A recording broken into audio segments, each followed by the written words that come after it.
Okay, we are live, people. How is that? Happy live. Happy Saturday night live.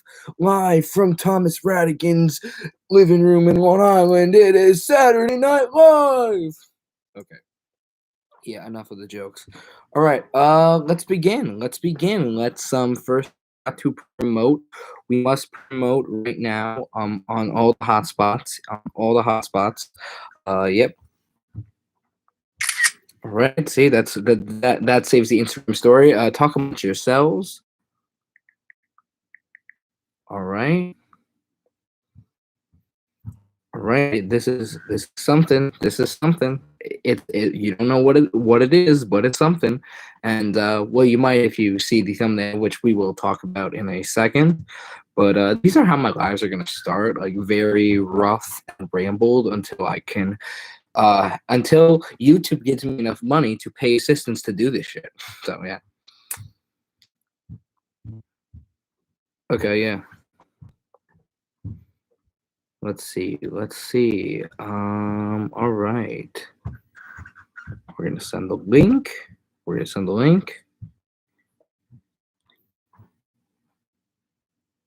And that one person who was watching left. Oh man, come on. Okay, let's see. Edit profile.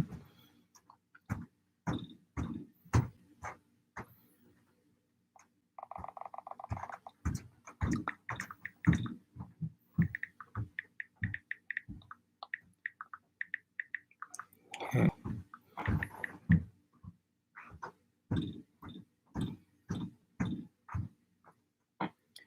All right, just gonna send this on Facebook.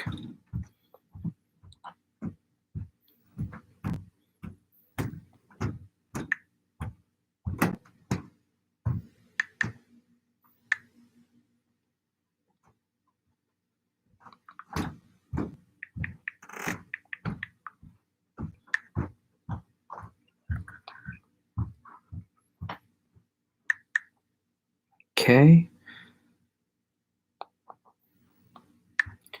All right.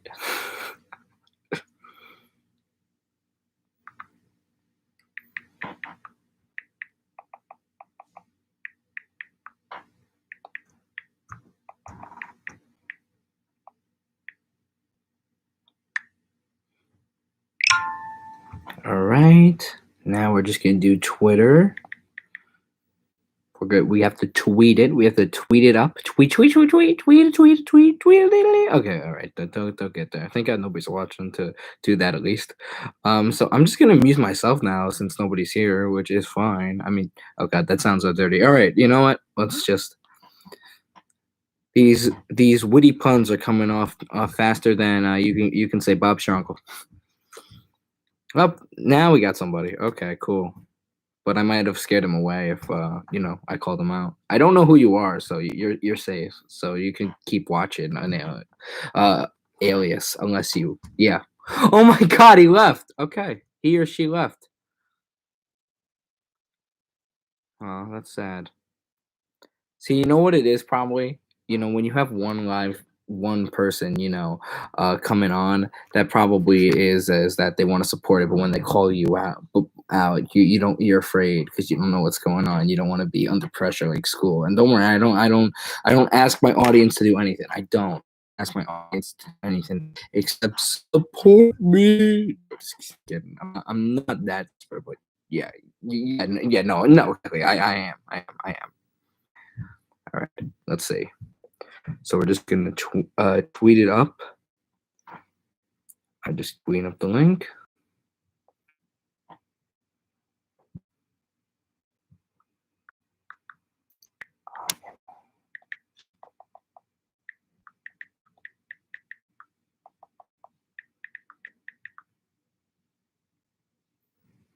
Okay, all right, here we go.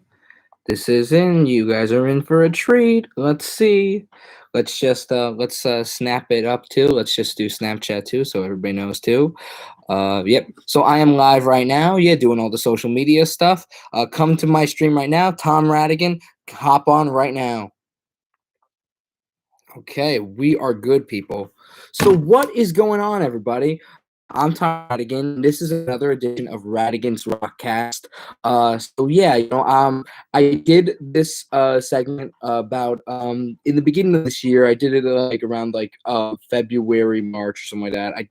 I started out this year with a few live streams. Two of the live streams I called it something else. They were, I guess, more of test streams, but the third and the fourth were that. I mean, I've done streams in the past, but I'm gonna stick to this formula for now. But if anything changes, you have seen me. I have been doing videos recently with my bud Anthony. We have created a series where we interview musicians, and so far it's been going so well, and people have been really, responsive and wanting to come on. And definitely let me. So yeah, I mean, let me know what your thoughts are with the interviews too. Also, too, if you just and so if you want to comment, you're more than welcome to on those interviews, which some people do and have fun with. Also, if you just want to tell me off and tell me what you think I'm doing wrong, I'll hear that too. I might not always listen to the advice, but sure, but yeah, that definitely, All right, so let's begin. All right. I will be right back. Just stay right there, people. Stay right there. Stay good looking. You're staying good looking, right? Yeah. Okay, cool. All right. Don't worry, I'm not flying off anywhere. I'm just getting the themes that will help you guys understand what we're talking about tonight. And I sound like a college professor now, don't I? Don't I? Okay. All right, we're back. All right, I'm back, people. I'm back. So today I decided to talk about for RADIGAN'S RockCast about two important first albums, and that is from two groups, the band and Crosby, Stills, and Nash. And they both came out around the same time. Music from Big came out in 1968, and Crosby, Stills, and Nash came out in 1969. The band's first album was Music from Big Pink. This was 1968. This is the band.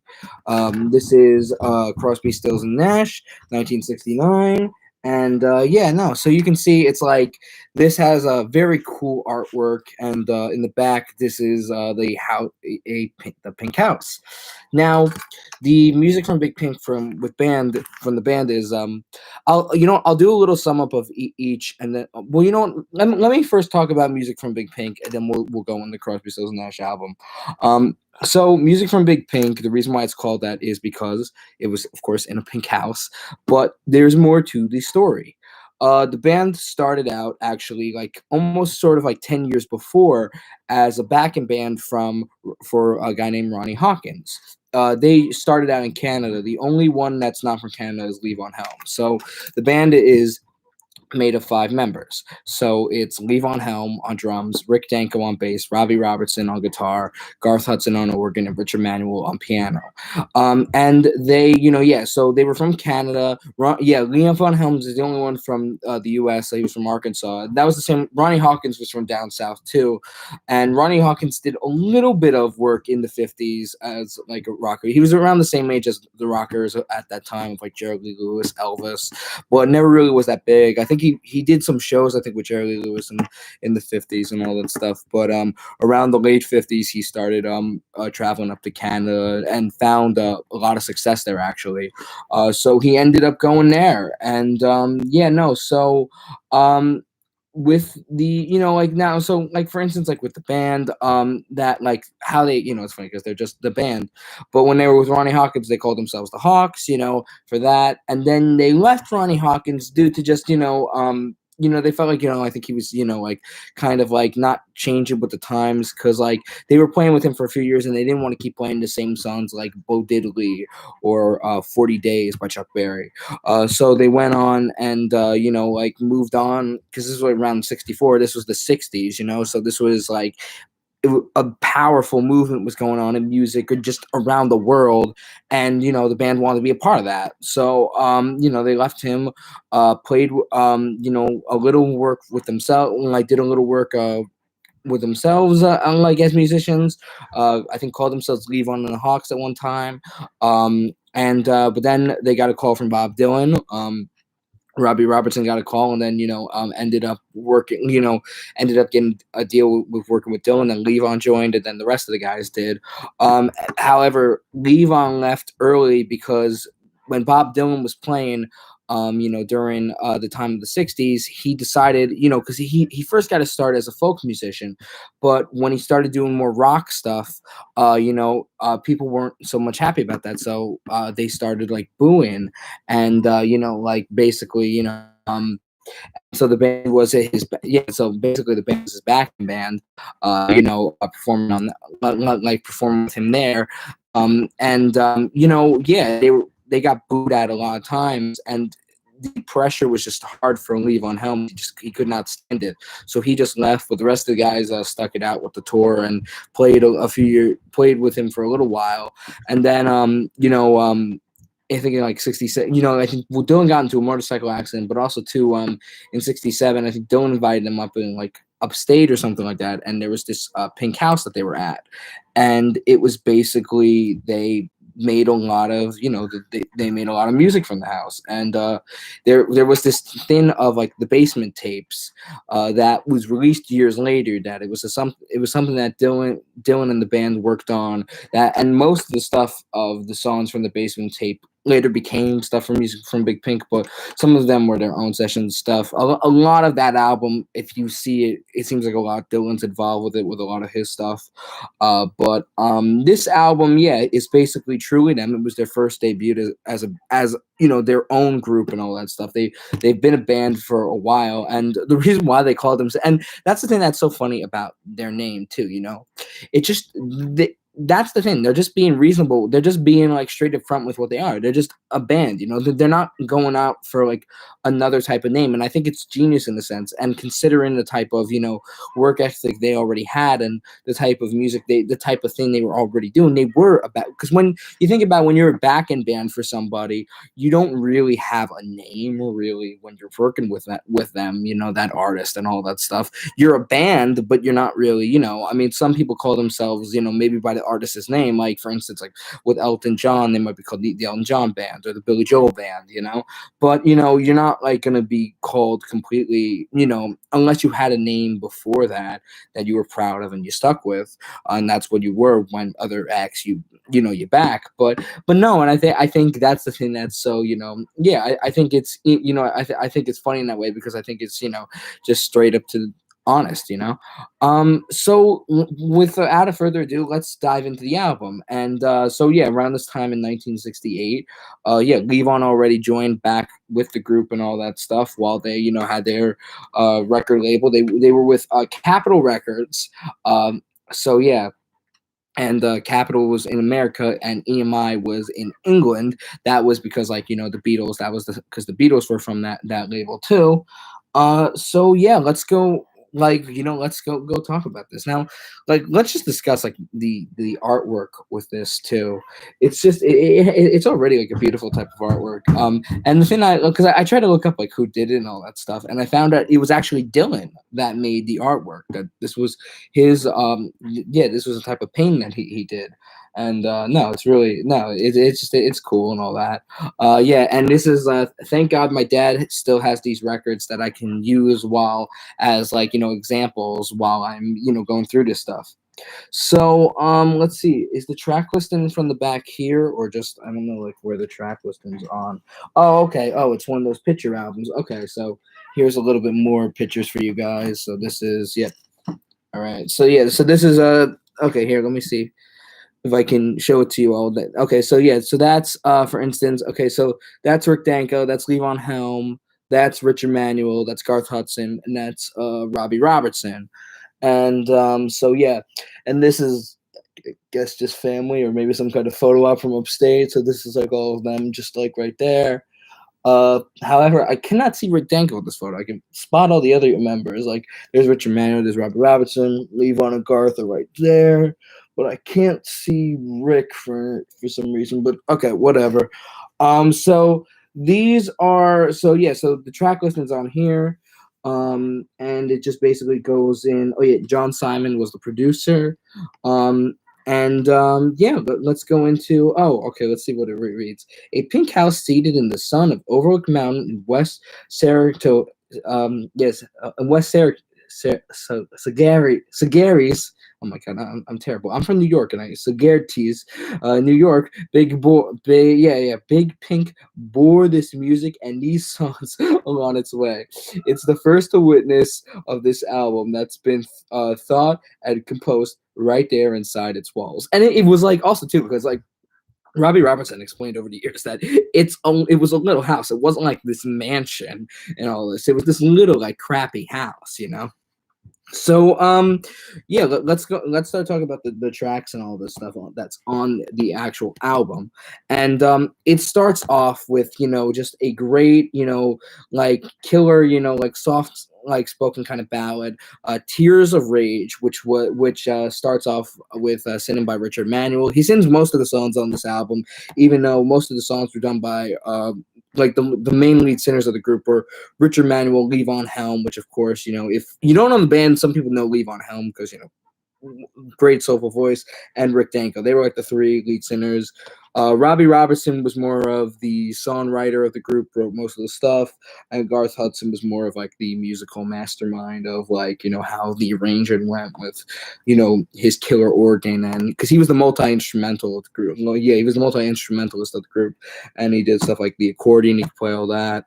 So yeah, so Tears of Rage, just like like the piano work with that in itself just starts off with this like the wham wham wham like it's just like your eyes just start closing. It's like, okay, wow, this is something. It's like the smoke just comes up. It's like, oh, okay, yeah, just relax. This is gonna be good. And Richard Manuel comes in with his smooth like voice and all that. And it's just it works out pretty well. Yeah, like I said, Dylan wrote it's credited to Dylan writing the lyrics of this, and Richard Manuel, it's credited that he wrote the music. And it's just like one of the like it's a great way to start an album. And the harmonies, I mean, like the harmonies are I think from him and like Rick Danko on that. And yeah, I mean, there's not that much to say about it. It's just like, like this is definitely probably one of, I would say, Richard Manuel's best songs from the group. I mean, he did he had a lot of great vocal work on a lot of these songs, and songs later to come from what the rest from the other work that they did. But like this, like it's just like I think the way he sings it, and it's like if you can see like live footage of him singing it, like from like Woodstock, because they performed this at Woodstock. And yeah, like no, and it's just like this is totally like Manuel like knows how to steal the spotlight and all that, and he does that with this song. So let's move on to "The Kingdom Come," and that was written by Robertson. This and was actually sung by him and Richard Manuel. Now Robbie Robertson did not sing a lot of songs from the group, and technically he's only credited to singing 2 songs in total on band albums, this song and then years later on their last album. But yeah, no, with this yeah, "To Kingdom Come," it's like it's like so but it's both of them singing really. And there's a little bit of a joke with Robbie Robertson singing, because apparently from what Levon has said in the past, that Robbie was not a good singer at all, and that when they would perform they would mute his mic, and all that stuff. And like they would say too, it's like his vocal cords would pop out, and like he like like when he was sing, like you tell he was really like straining, like he was really like trying hard to sing and all that. And he just was not like and just not. I mean, over the years he did become a better singer, especially I've heard some of his solo stuff and all that. And yeah, and I mean, he and Garth Hudson are the only surviving members of the group. We lost Levon Helm about 9 years ago. Rick Danko's been dead for 21 years, and Richard Manuel's been dead for like 35 years. So yeah, no, yeah, so they're the only 2 left and all that stuff. So if there's ever more news about the band or stories, it's only going to come from those 2 guys. and all that, really, of like, yeah, of like firsthand information. But to Kingdom Come is actually a really great song, actually. Like, like the harmonies on that is good. Now, I like, you can't tell that Robbie Roberts is a bad singer on this one, and like I said, later in the years his voice did sound good, but I can tell what people are saying when if you see early clips. There are sometimes his mic is on and you could tell like his voice cracks. Like, for instance, the documentary Festival Express, they're like, they're playing, and like they're doing Slipping and Sliding, the Little Richard song, and you can hear Robbie Robertson's voice, and the comments are funny because they're like, well, definitely Robertson's mic wasn't muted for this performance. And also too, there is a version of this song to Kingdom Come live that they did, and like you can tell that Robertson is singing that, and it's awful. It's just like, it's complete distorted and all that, and people in the comments are saying, okay, yeah, I see why Robbie's mic was muted. Yeah. And but no, but in the record, however they do it, it sounds good in the studio, and all that. Yeah, like the harmonies from both like Robertson and Manuel blend really well together. I guess maybe that's why, in the beginning, like he needed somebody else to accompany him without doing it. I don't know, but like, but both of the, but both of them work well together. It works well, so it's nothing really the question. But also too, not just that, but yeah, like like, I mean, the chorus works well, but the way how, yeah, it's very just a good rock song. And the good way to describe the rock of element of this is at the end with Robertson's guitar solo that ends the album, and like that ends the song. And then now we break into the third track, which is In a Station, which is just a complete sole Manuel credit. And Richard Manuel sings this song as well, so he basically sings the first three songs. So it's like you're gonna start thinking that, yeah, he's probably like the lead singer of the group, but no, they had three lead singers. It wasn't really like one front man, really. But yeah, no. So In the Station goes more as like it's funny too. Like, what I love about that song is that it has a twist element to it in the beginning, where you think the song's gonna sound one thing, and then it goes into another thing. Like, at first, like, it sounds like the melody of it at first, like the way it opens it, the intro of it just kind of sounds like a silly kind of circus song, but when it goes to like the piano, the piano riffs and all that, and Manuel's like like soft voice and all that, and no, and it just works well. The drum, until the drums work well, and there's not that much to say about the song, so I won't. So now let's go to Caledonia Mission, which is a really, like headbanging song. And yeah, this is another Robertson tune. And Rick Danko now takes the lead from this song. And the thing with, before I explain like what the story of the song is, or what is believed that the story of the song is, the band with their type of music, and I mean, it makes sense when you're on the road with Bob Dylan. Bob Dylan, a lot of his songs are known for being like stories and all that stuff. So it makes sense that way. But not just that, but also, the band like was able to, continue that in their music and stuff like that, with like stories, writing it as like movies and all that. And it works well. Now Caledonia Mission, it sounds like it's like a forbidden love and all that. But it's actually, from what the way yeah, okay. No, I just heard something. Of course. Okay. No, never mind. Sorry, this is like right on there. Oh, Lizzie, I'm working on live. You gotta go upstairs, okay? It's my sister. Hey, Anthony, what's going on, man? I'm just waiting to. No, because I told my dad, I'm like, do not come down here. I'm live, and I'm like I said, I thought I told him that, like, it'll just be an hour. But yeah, no. So Caledonia Mission, Yeah, no, so it sounds like it's a forbidden love, but really from the way Ronnie Hawkins describes it as was that it was a drug bust, apparently, that they had when they were performing with him, and basically like in Canada or something like that. This was like right before they left him and started playing with Dylan and started going on their own, and all that. But no, yeah, no, so that's kind of funny about that. But what you call it? No, I guess that's not I guess it could have a double meaning, but the Denko's voice on it is great. Uh, the harmonies accompanied by Manuel and the chorus work pretty well. Oh, thank you, Anthony. Yeah, like the chorus works pretty well and all that stuff with both of the harmonies and all that, and like it also too the music shifts really to a more of a rougher element where it's like hitting at your face, and like especially Denko is like pounding in those notes and all that stuff, and then it ends like after the chorus, it ends with like Robertson doing these nail biting like guitar licks like the bam bam and just like just works pretty well. Just as like it's like, yeah, this record's like all in your face. It's like hitting you in the head in a good way and all that stuff. So, yeah, and then we go to the fifth track, which is considered probably their best song of all time. And if you don't know the band, you then probably do know this song though, which is "The Wait." And the thing I will say before moving on, there's a lot to say about this classic, and it most certainly is a classic.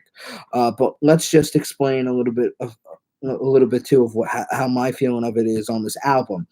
Of the tracks, it is a little weirdly placed because all four of these tracks, like that I just talked about, that start the album, all like kind of blend in and sound together. But the interesting part about the song "The Wait" is it completely shifts the tone of the album, and then it goes into like almost like side two. Yet it's the end of side one, which I guess is good in some ways. But yeah, no, the Wait is basically so yeah, now it's credited as Robertson, but I should probably address the elephant in the room that there's been copyright controversy. There's been like songwriting controversy over the years with this group, and basically the controversy was that a lot of the songs are credited to just Robertson, and it's basically the argument is that it wasn't just a sole effort from him. It was the band was a team. It wasn't just one guy writing these killer songs. Now, I'm not saying that Robertson didn't write the lyrics. Yeah, he did, but the rest of the group helped a lot with like the arrangement. And normally, when you're somewhere, you don't have to credit them for that. But in some ways, so the way he considers them as like brothers, that these guys are my brothers and all that stuff, and like these guys are like my best friends.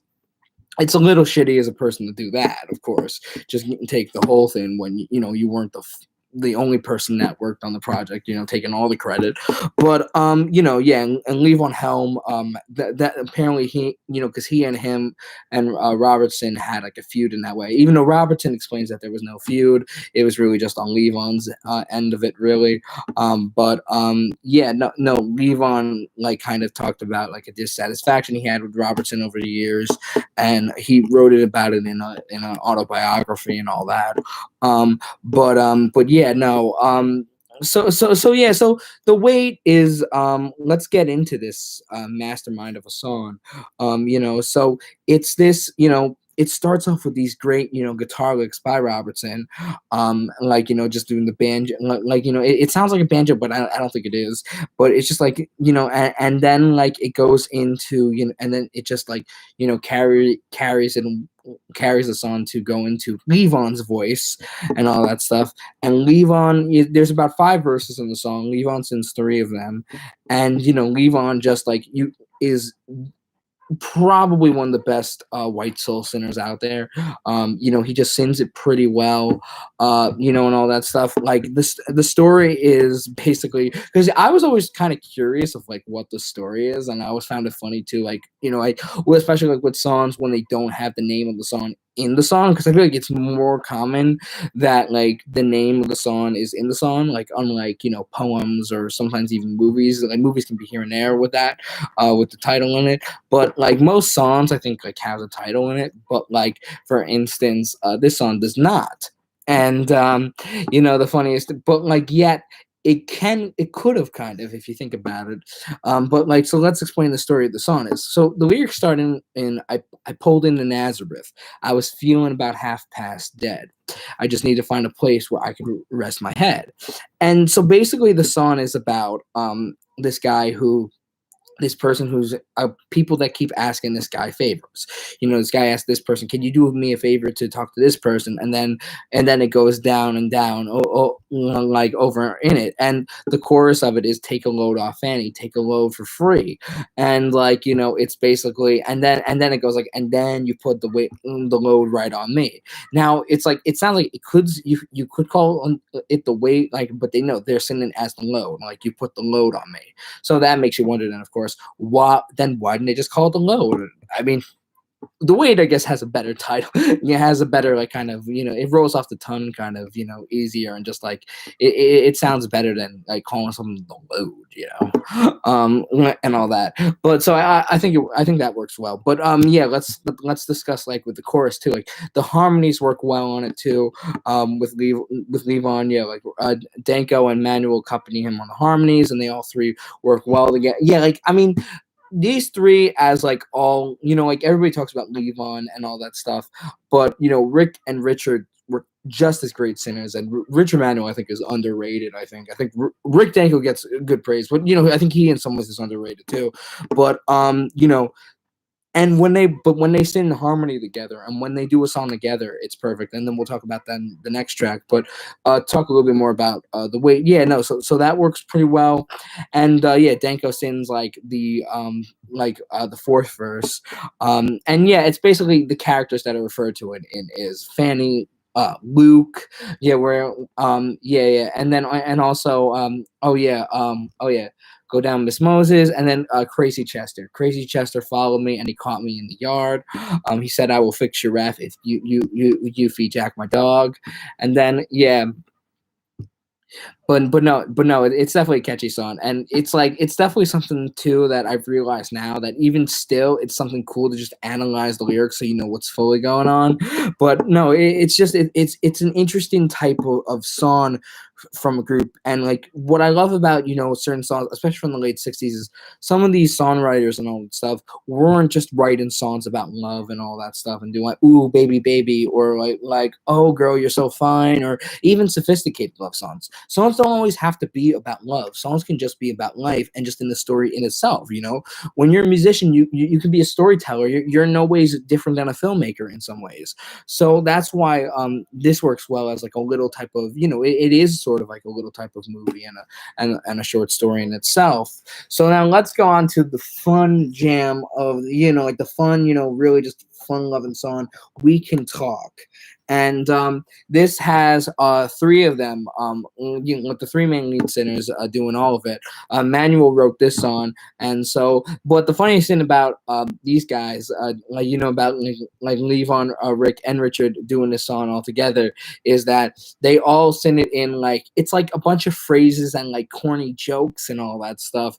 But it's like like corny jokes and puns, and I think one of them said like that's how like we talked, and we're just like, all right, fine, we'll just put it in a song. And like the funniest thing too is like how they like finish each other's phrases and stuff like that in the song.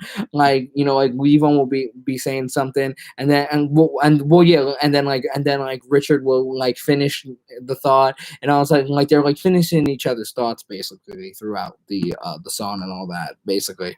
And so it's like basically a lot of like conversation going in between with all three of them, and just yeah, it's one of the songs I use when I go running, and I don't run to all like like it's funny like when I run to songs and all that stuff, I sometimes like won't run fully like won't run to the song like to its entirety like when I'm running. But this song like I'll run to like when it's fully when the song is playing, I run until it ends, it's just that's how good it is. It's a good like working out tune. It's just like and no, but like in general, it's just a fun loving song. It definitely doesn't get the credit it deserves, and it's of course not known as one of their best, and but and all that, but it's definitely a great one. Oh, there's Danko.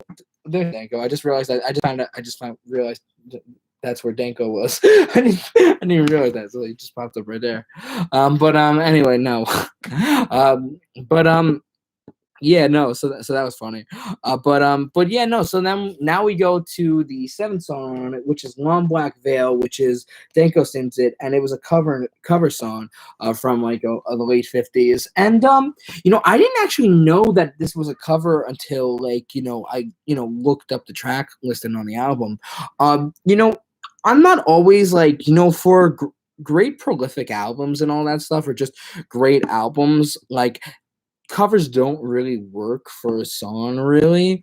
I just think covers don't work when you have like a big album that's supposed to be like like when you're doing like no, like it depends on like what type of group you are, but like when you have like an idea of type of music you're doing and all that stuff, and something that's really considered a classic in people's minds, there's not a lot of covers on those albums that you would think maybe that are known as like classics that are on like Rolling Stone top 10 and all that. But for some reason with this song, it works well. There's not that much to it. It's not one of their most outspoken songs or just their most interesting songs, but it works well to the type of mood they are doing, and all that, because they're not like because like it sound it like I didn't even know that this was a cover, so it sounded like that this is something that they could have, I guess, wrote, and all that. But and the band was known as like, because they're a soulful group. They're like they're a mix of, I don't know if I'd say like folk rock and all that stuff. They're definitely, a lot of their music like features a lot of Americana stuff. Some people say some of their songs sounds like stuff that could have been done like 50 years prior. I think a lot of influence from the early blues of the 1930s, like a Robert Johnson, takes like takes a lot of influence on their stuff as well. So, but yeah, no, so there's not that much to say to that. So I'm gonna move on to their eighth song, which is another fun song, and it's a really ballsy song, which is called Chest Fever, and that's another Robertson song, which is another song that has been disputed of like with who actually wrote it, but because like Manuelson's the lead on this one, and Levon, it's funny because like Levon doesn't really have that many songs on this album. He did later on and all that stuff, but the only two songs he has is "The Wait" and "We Can Talk." And and also too, like Danko is is also on "The Wait," so it doesn't even fully sing lead on that, and that's the same with "We Can Talk" too. So but with yeah, like with Chest Fever though, at first, like in the chorus, you can hear Levon Helm is doing it with Manuel, and it sounds like this could be a Levon song and all that. But Manuel works out pretty well doing this song. And the thing that's funny is too is like Helm said that the reason why it's disputed of like the like who actually wrote the song was because like they would sometimes improvise their lyrics or stuff like that, and it was sometimes like when they were recording it was just basically improvising some stuff. So and it was lyrics that Robertson added, or maybe something that Levon would add, or something that Manuel would add, and all that. And but Robertson has said later in the years that if you like this song, it's only because of Garth Hudson.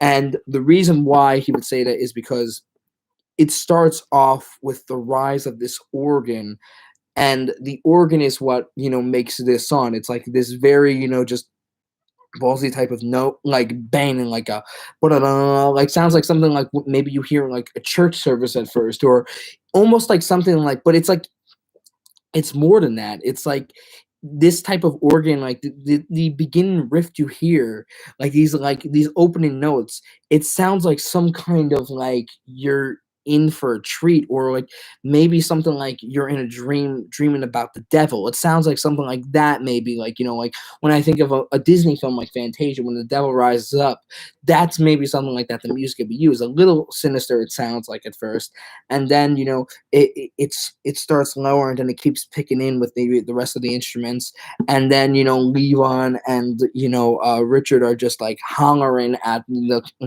lyrics, at the verses, and Emmanuel then takes away with the chorus and all that. So yeah, so that's to say about that. Then we got Lonesome Susie, which is a Emmanuel song, and it's very just like a lot of it's just basically a piano driven tune. Definitely, this we hear more of Manuel's falsetto type voice, because he would sometimes go into like a falsetto, or sometimes go into a low voice, but definitely with this it's more of a falsetto kind of factor with it.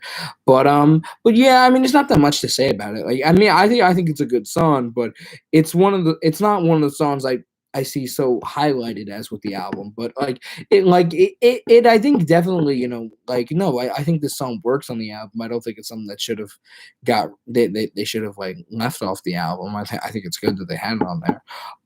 Then we got the number 10 song on it, which is another Dylan song, which is Wheels of Fire. This was co-written by Rick Danko, and Danko also sings lead on this one. This song just works well. This is actually like my dad's favorite song on the album. My dad's a huge Dylan fan and all that stuff too. But they call it Wheels on Fire. Yeah, it's this Wheels on Fire. That's the actual title. It's funny because at first it's like around this time, that's when Cream came out with an album called Wheels of Fire. This is Wheels on Fire. But yeah, no, so everybody loves using the term Wheels of Fire or Wheels on Fire. But no, not that much to say about it. I love it. I mean, I play it, like it's on one of my main playlists, and I use it when I'm driving and all that stuff. It's a good song. So let's end it with I Shall Be Released, which is a song that just Dylan wrote, and Manuel sings it, and it's the song that closes the album. This is what continues what I'm saying about Manuel's falsetto. Manuel basically just sings complete falsetto on this, with Lonesome Susie, not fully falsetto, from what I can remember, but like I Shall Be Released is incomplete falsetto, and and it works pretty well, and pretty great on it. And like the harmonies are great on it too. I love the single version of the song, but if you've ever seen the band do the documentary The Last Waltz, that is when this song is used great, because it's what ends the concert. Because The Last Waltz was a film that Martin Scorsese did about the band for their last concert that they ever did together, and it was this big concert of having like all the biggest musical acts at the time. Come on, Joni Mitchell, all the musical artists like Joni Mitchell, Neil Diamond, Van Morrison, Dr. John, Neil Young, and they also had their two frontmen at first, Ronnie Hawkins and Bob Dylan. And they close it with Bob Dylan's I Shall Be Released, and both Dylan and Manuel sing the verses on it. That works pretty well together. Like, what I would recommend is hear the single version first. Hear the version on the album and all that stuff, and then hear the the live version. You could find it on YouTube and all that, and it works pretty well and all that stuff. It's really good. So, that's my thoughts on that. And yeah, this was actually so the single from this album was, of course, The Wait, and the B-side was I Shall Be Released. But honestly, I think they probably should have been released like that as a single, and then had other songs. Because Tears of Rage and We Can Talk, I think also, in my opinion, are single songs, I think. So yeah, no, but yeah, this is definitely a great album, and especially for a group that put out their first album, because not always first albums go well. You're not always known for your first album, but for some reason this is a good first album, and I think a lot of reasons is too is it's not like this group was like started as a flash in the pan and all that stuff, and like they just like started out, and got lucky with their record deal. These were guys who were performing for a long period of time, and they've worked together, and all that stuff. And so, they were already like accomplished musicians at this point. So that's why it sounds so good. That's why it sounds the way it does. And like Robertson, I think he explained at one point where he was saying like, a lot of bands nowadays are so eager to just do their own recording. So I think a lot of groups nowadays wouldn't wouldn't be okay with playing for for many years and then doing their album. A lot of people just want to start doing their album, or otherwise they get tired, which is true, the attention span of America. but yeah, no. So all right, let's go into now the other great first album from the group, Crosby, Stills, and Nash. All right. Now, so let's talk about them. Now, they're an interesting group. There's a lot we can talk about Crosby, Stills, and Nash. So, they, for instance, like with their stuff, they're a super group. They're like basically one of the first big super groups out there and all that. I'm sorry, it's so hot like through the light and all that. If I sound like I'm talking a little slow, I'm sorry. But yeah. No, and we only have one person watch. Sad. I thought we'd have a few more people tonight, but okay, it's all right. I'm still gonna talk about the stuff. People can watch it. All right, we're 45 minutes in, so all right, so yeah, but anyway, yeah, one of the a big super group. I would consider them like the first real super group and all that stuff. Some people consider Cream a super group because they play another group, but I wouldn't really. But that's a story for another day. But no, first super group in my opinion. They became bigger in this group than they did in their previous bands, and let's talk about who they are first. So Crosby, Stills, and Nash. You got David Crosby, and he was in the group The Byrds, and The Byrds had songs like Mr. Tambourine Man, which was a Bob Dylan song, and also they had another song that was big from Pete Seeger, which was Turn to Return. They had their own song, 8 Miles High. So they were a pretty big band of the 60s. They appeared on the Sullivan Show and all that stuff. And then we got Stephen Stills, and Stephen Stills was a part of Buffalo Springfield. Oh, wait, now this is my connection is unstable. What? Please wait while we try reconnecting. Wait, I'm just gonna. I just want to check some guys. I'm sorry. Guys, there's nobody on here. Somebody tell if you can see me, okay? All right, I'm gonna.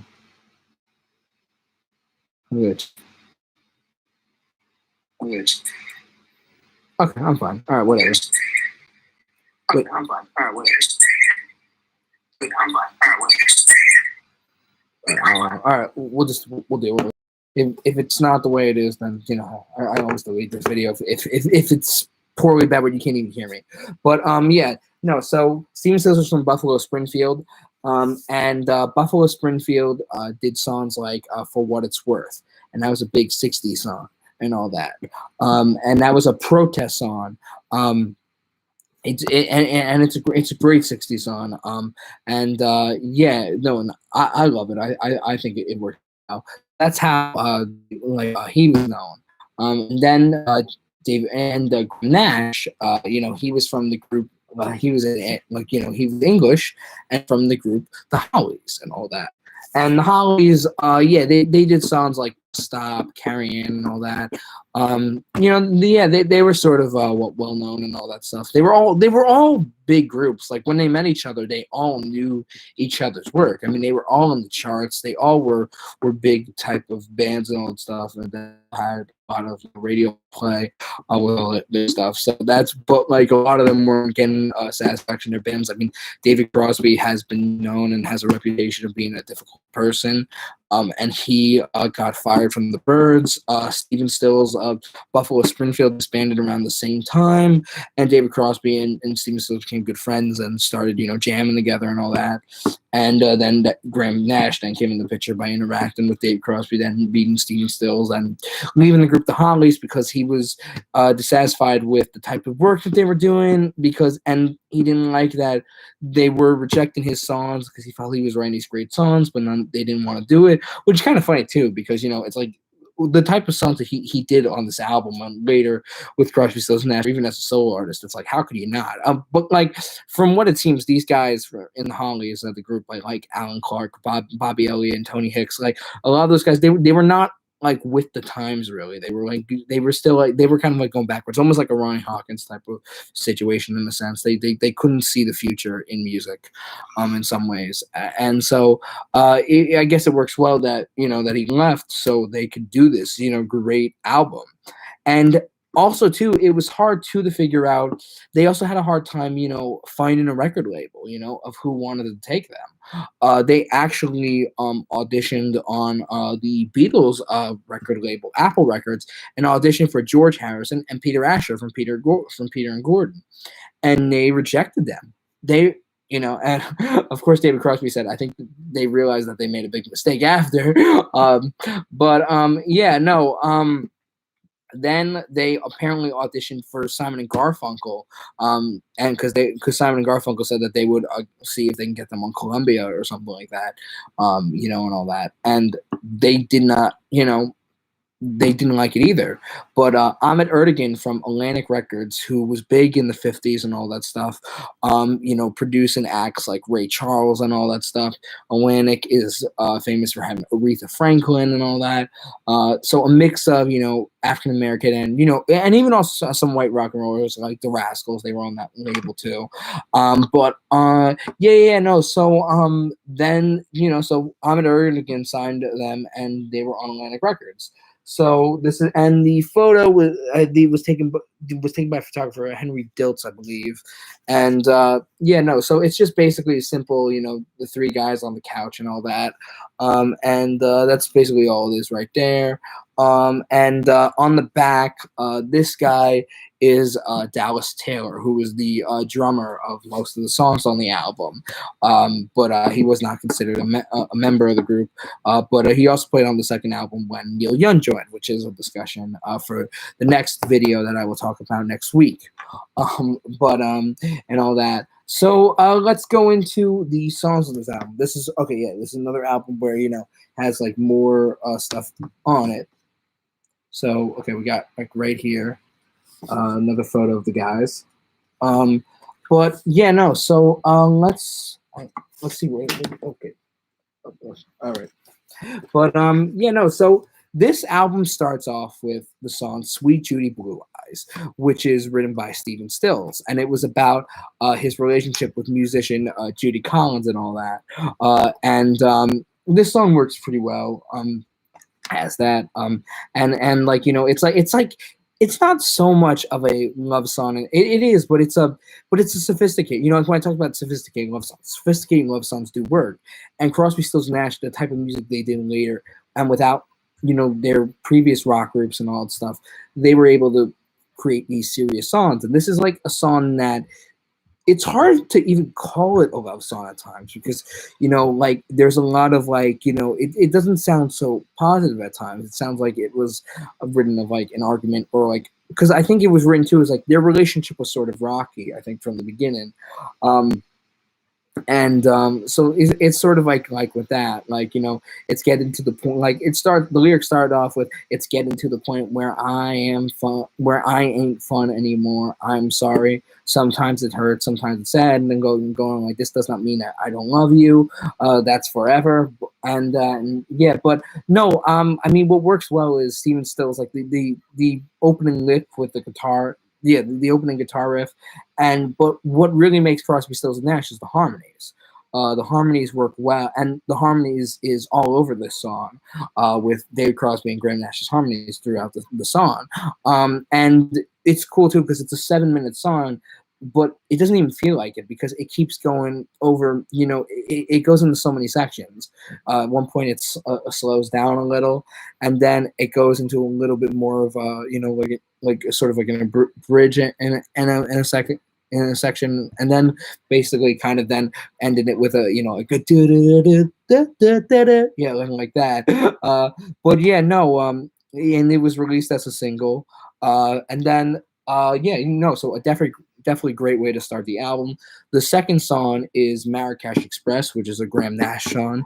Now he talks about that he actually did the song with that he wrote the song while he was with the Hollies, and the Hollies did try to record it, but it didn't work well and all that stuff. But it works well with this group and all that, and definitely it's about a train and all that, and the chorus works well, and all that. It's another song that represents the harmonies and all that, and I think like what I will say about track listing wise of this album, it's not as a story type album and so much in the way of Music Big Pink from like stories. It's more of just like, their type of writing is more of just like what happens in their life or just like types of, dialogue you say to each other, which, is more spoken in like a lot of like with a lot of stuff that Graham Nash does at least, which, throughout even this record, but also too in the Deja Vu record, which was the second release of theirs. But with this song, so you got that, and it, like Marrakesh Express works well. It's really good tune, but like what I mean with the track listing is that they're all like kind of like the type of theme would be for them, and as a group is they all write they don't collab a lot together. They all were a team of songwriters. The reason why they also don't have like a regular just band name, and why they call themselves just by their last names is because they never saw themselves as a band. They never, like, if you ask them, they say we were never really a band. We were just these, sinners and songwriters that got together and made this record together and all that stuff. And that was basically what it was. So like, and the reason why they did that was to just, remember their identity, and that they're not, committed to one another. It was always planned that they would do their own solo stuff after. So it wasn't like that they were just gonna stay being their group, and all that. Because they all were three. I mean, these guys came from the three, like one of the most they came from the three most successful band, like a few of the most successful bands of the 60s. So of course these three guys all dominate star power. Like there was nobody that wasn't star power in this group.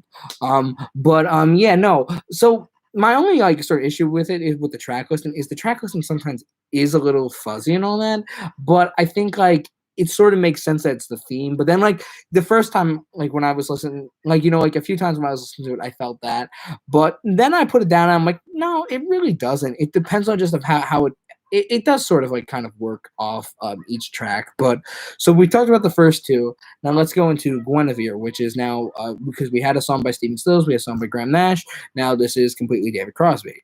Now I believe Stephen Stills is actually not on this record at all. It's just him and Nash and all that. And it's just a very slow type of love song. Feels very psychedelic at times, just of how slow it is. Like I use this when I'm working out, but I walk to most of it because there's not that much parts to run to it. I run to a little bit of it, but the thing too is like David Crosby's voice on it works well. He's out of like they all have great voices on this, on as a band and all that stuff, and as singers and all that. But David Crosby, like there's something about his voice that's just very like peaceful and just very calm, and and all that. So that works pretty well with that. And then the fourth song is You Don't Have to Cry. And this was actually the song that was the first song that they actually all sang together on, and worked and realized that this is something, this is something of theirs. So they realized they had something while they did this song, and it works pretty well. I think, yeah, no, I love it. I mean, the harmonies are good. Of course, are there other songs that I like more on the album? Yes, but no, it works pretty well for what they're trying to do throughout this album. I mean, yeah, no, are you kidding? It worked pretty well and all that. So yeah, it does. So yeah, so we'll talk a little bit about that, and a little bit about go more into the song and all that stuff of how it came together. They talked about that it's disputed by all three of them of where they actually first started performing together. It was either in the house of Joni Mitchell's or Mama Cass Elliot, or some people might even say John Sebastian from the Lovin' Spoonful. But yes, so if you ask David Crosby and Graham Nash, they will say it was at Joni Mitchell's house, but Steven Stills believes it was at Cass Elliott's house, and all that. So they don't know for sure on that, like, and I think they said too that they were so stoned that they probably can't, that's the reason why they probably can't fully agree on that, and all that. But yeah, no, so the harmonies work well in this, and Graham Nash apparently went, like, it was Steven Stills and David Crosby were already preparing the harmonies with it, and Graham Nash heard him and he goes like with the line "in the morning when you rise," he goes like, "Wait, do that again." And do that again. And David Crosby and Steven Stills were looking at each other like, is this guy nuts? And then like he added his part to it like once he was able to start hearing the whole picture of it. And then that's the first song that they all sang together on and realized that there is magic. And no, they just have this very peaceful, soothing type of harmonies together. And no, it's beautiful and all that. And now the fifth song on this album is now we're going more into the rock era. We're now like have a little bit more of the folk rock at first. Now we go a little bit more into the rock songs with like Pre-Roads Down, which is a Graham Nash song. Which the instrumentation works pretty well, very 60s on that, very like, reminds me of stuff that something like the Beatles would do on like an Abbey Road or the White Album. Another song with harmonies. There's not really any song that really doesn't not have harmonies on it, really. Yeah, no. And then the sixth song, Wooden Ships, which is written by which is collaborated by David Crosby and Steven Stills, what's his name? The guy from Jefferson Airplane. And here I'll put that up in a second. Paul something, I think, yeah. But here, no, Wooden Ships is a great song. And here, let's see. Okay, okay, Paul Cantor. Okay, yeah. No, so okay. So Paul Cantor and Steven Stills wrote the lyrics while David Crosby wrote the music. And David Crosby and Steven Stills both sing on this song. And this song is another perfect example, I think, of why I think David Crosby just has like a very beautiful type of voice. Like Steven Stills is his voice is a little rough at times, but also, gentle as well. And Steven Stills starts off the song, and then David Crosby goes into the next part. And this is another like this is like a type of conversational song at some points, and and then they break into the harmonies. I think with Nash on it and all that, because I believe Nash is on this record. It sounds like he is. I mean, no. So then we go into the seventh song, which is it sounds like he is. I mean, no. So then we go into the seventh song, which is And that just went down. Yeah, we're still in the middle of recording, so yeah. But no. So we have So like we have So they had about 10 songs on this album, and Lady of the Isle. That was the Lady of the Island, which was the seventh song by Graham Nash and all that. And it's a very soft song. It's like, not that I don't like it or anything, but it's a little of a different feel to it and all that. And nothing really, that much into it. Just very, simple guitar work and all that. And now let's go into Helplessly Hoping, which is the eighth song, which is by Steven Stills and all that. And this song works pretty well with the harmonies and all that. The thing that works well with this is very much of a lot of sophistication with the song, how the song is portrayed and all that, how it's written out.